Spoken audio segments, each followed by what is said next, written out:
Hey there. I just wanted to tell you that you can't have $1 million dreams with minimum wage habits. Okay, we're gonna be right back.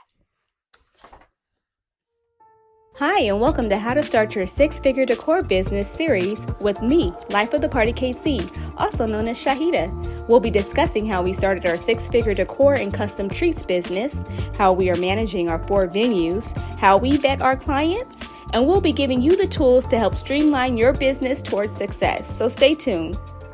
Hey guys, welcome to this week's topic. You can't have $1 million dreams with minimum wage habits. I'm going to go over some things that kept me from reaching the level of success early on because my mentality was of a minimum wage worker and not a $1 million dreamer.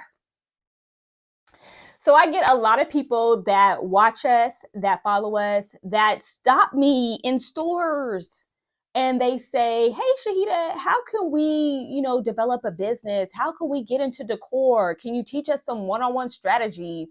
You have several businesses. How did you become successful?"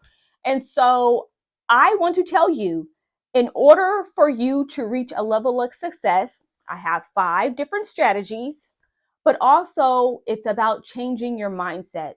Because in the beginning, I had a $1 million dream, but I had a lot of minimum wage habits. Okay. I worked in the corporate industry for since I was 13 years old. I learned so much in the corporate world as far as structure of business, how to take care and maintain business, customer relations, how to get back to clients, how to stay on top of clients. And that became my routine. I was very good at that. I was administrative professional for a very long time. I became an advisor for one of the universities here in Kansas City. And I was good at that corporate life. And so I had to figure out how to implement a lot of the corporate ways into Life of the Party KC. And at first, I was not good at that. Okay. I developed a plan for myself and what I wanted to see. There is a lot of hard work and dedication that goes into having your own business and being self-employed and wanting success. A lot of us have to develop that over time. It's not something that comes overnight. So when people see that Life of the Party KC and the venues are running and they're doing good and it's successful, they don't really see the hard work and the blood, sweat, and tears that go into making that a success. I'm a very spiritual person. I had to ask God what it was that I wanted to see as far as being purposeful in this business, and to pray over my business and allow it to be fruitful and allow it to be good for the community. And so that was first and foremost, which was a prayer. Okay. I set that in motion because I knew that once I had prayer, I can then turn that into action. Next, I had to have some type of action behind that going forward to help propel us in the business. Next, I created a marketing plan. A lot of people just move around in the world. Okay. In the beginning, I did not have a organization, an outline of what I wanted for Life of the Party KC. I was literally just winging it because it was a hobby in the beginning. It was a hobby because I was working 9 to 5, and then on the weekend, I would moonlight as a decorator, or I would moonlight as a linen rental.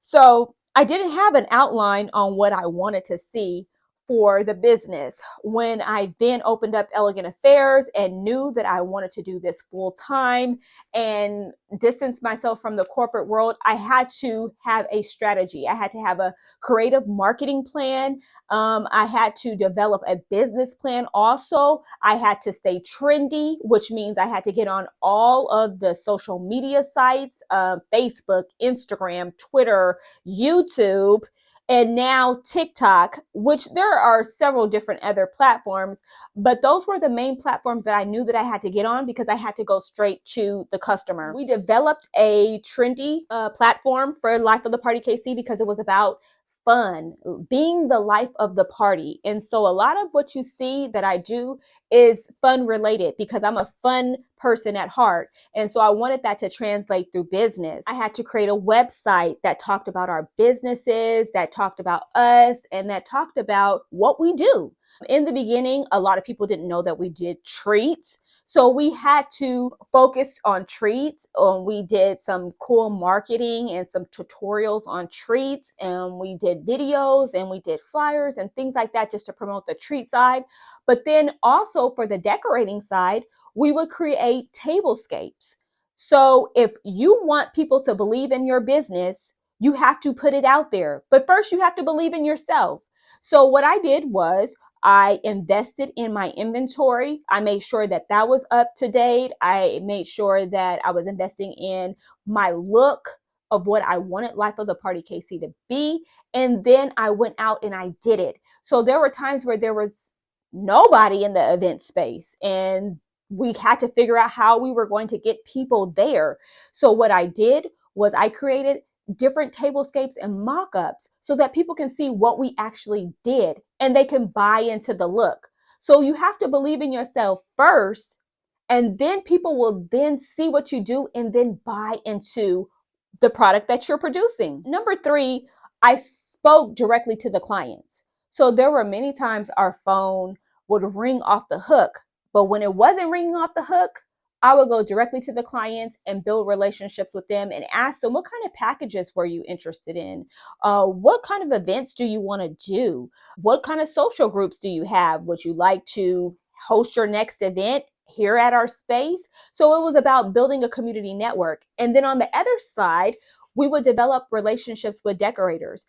Building a relationship with the decorators as far as an event space owner is so necessary.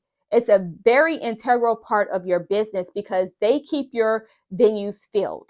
Allowing decorators to come in and possibly giving them some concessions or figuring out what it is that they like so that you can have it there at your venue. Because the more that you cater to decorators, the more clients that are going to come your way. So building a network with decorators and sending them leads and just providing different services for them so that they will then turn and help you. So it's like a quid pro quo, almost like I help you, you help me. So building a network and making sure that your network is strong, because there are going to be down days, but people are always going to remember how you treated them. Okay. So building a network and building your clientele and going to your clientele to see what they actually want as far as your business is concerned is so necessary. Number 4 is I created a vision of what I wanted Life of the Party KC to be and what our businesses, what I wanted our businesses to be. So when we went through our downtime with COVID, I had to restructure how I wanted Life of the Party KC to be. And I had to be more viable for the community. So that means opening up a nonprofit so that you can have some nonprofit services, possibly a pantry and giveaways so that people can see what your product is. Even though they're coming for one thing, they see that you have an event space, they'll have that in mind. And they'll say, hey, I may use them next time, or I had that in mind for a party that I'm having in the future, but you're always staying relevant. So you have to create a vision beyond the scope of just the surface level of what you want it to be. Because there are going to be times where you can't host events. You might have a bingo night. You have to think outside of the box because as a business owner, your sole purpose is to attract business. And in this field, we attract all kinds of businesses and we're just not limited to decor. So you have to be open. You have to be creative with the way that you market yourself. Number 5 is that whatever you do, you have to believe in it wholeheartedly and sincerely, because if you don't believe in your product, nobody else will. If you have a sloppy output, if you're just throwing stuff together and you're taking people's money, people are not going to believe it, nor will they buy into it. So make sure that you believe in the products that you're producing. Make sure you're going above and beyond for your clients so that they know that what you're doing is strictly for them. So every event that I try to do, I am so detailed. I try to get to know my client. I'll go on their Facebook page, I'll look at their pictures, I'll see what their personality is, and I'll try to do something within the scope of their party that they're like, wow, how did you do that? Because it's about a connection. People want you to be more for them. We have to go above and beyond. We have to let our clients know that they're first priority. So let me talk about how in the beginning of Life of the Party KC, I started off with a minimum wage habit. So being an entrepreneur, I was very new at this. This was my first time opening up a business. So I thought I had a lot of freedom and a lot of time to just do whatever I wanted to do. I did not put the time in like Monday through Friday, 9 to 5 p.m. I was more of a Thursday, Wednesday, next Monday, Saturday and Sunday I would work. And then there were different times that I would get up in the middle of the day after taking my kids to school. I would go back to sleep, get up in the middle of the day, and then try to work out some stuff. And then I realized that I was losing a lot of time. I was losing a lot of sunlight hours, and it became crucial for me. The more business that I got, I realized that I had to develop a routine and get on schedule and be consistent with what I was doing, because I wasn't making anything happen for real during the weekday. I was really struggling on the weekends to just piece it all together, and I was running to piece it together. And that just wasn't the life that I wanted. So I had to be more consistent. I was having a minimum wage habit of waking up late, doing whatever I wanted, and I wasn't being disciplined with my business. I then realized that it was crucial for me when I dropped my kids off to start my day, go to the floral store, go to the balloon store, check emails, answer phone calls, and do everything necessary to propel my business into a successful mode. Okay.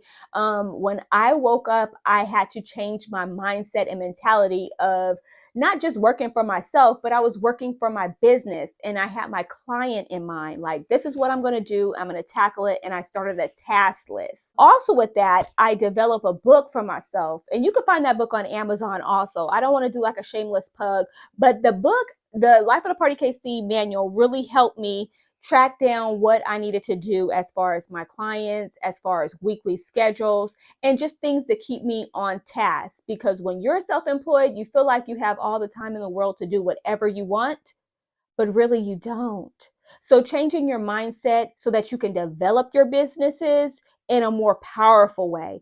And once I sat down and did a routine and schedule for that week, I was more successful with the outcome of the events that I was producing. I was able to just drop things down. So instead of the events taking 6 and 7 hours on a Saturday to produce, it was taking less time because I was being more prepared during the week. So changing my mindset and creating a routine. Changing that allowed me to evolve into the business person that I am, creating a routine and being more disciplined. And it really changed the outlook and scope of how Life of the Party KC runs and how our businesses run as well, creating a time and a structure of when we do business and when we are off. People don't realize that this takes a lot of behind the scenes. These are just not events that just happen overnight. These events actually are working 24/7. Your mind is working 24/7, and you're trying to develop things with a pace, but you're trying to develop these things so that they actually happen in real life. And about evolution, no decorator stays the same. Over the years, we have developed ourselves into what we are now, but it required different levels, okay? Because there's different levels of decor. And I'm not saying that I'm at the top, but there's different levels of decor. So when I first started out, because of where I was and what I was looking at and what I was training to try to become and do, I was stuck creatively. Okay. And it did not allow me to become the best decorator that I wanted until I started looking abroad. Okay. I started looking at other decorators that were doing creative things and putting props into their designs. And so that's how we were able to elevate. And as a decorator, you definitely want to evolve. Talking about evolving, did you know that I love butterflies? And I love butterflies because they are all about change and evolution and becoming better than what they were. I just try to put that in my business model as far as not remaining the same. I don't like my events to look the same. I try to look at other decorators and see what they're doing all across the world so that I can implement something here in Kansas City and be different and be vibrant.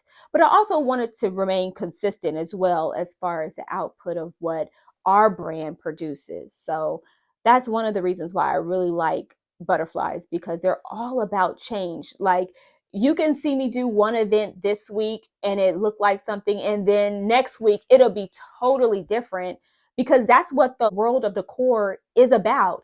It's about being creative and not staying in a box. Okay. In closing, I want to tell you that if you have a dream, you want to remain disciplined, you want to have a routine, you want to educate yourself in whatever you do so that you can consistently evolve. You need to have action behind everything that you do. Don't just say it, be about it, produce it, okay? And then you have to change your mentality. Your mentality has to be positive. You have to have some type of structure, and you have to have an outline of what you want to see your business be so that it can become successful. So please continue to dream. I wish you much success in your business. If you like this video, please don't forget to subscribe, like, and share. We love that. And don't forget to comment, because we want to hear from you.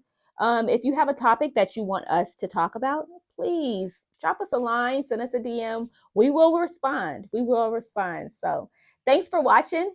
That's what we have for today. Next week, we have a cute theme coming up. I know you guys will love it.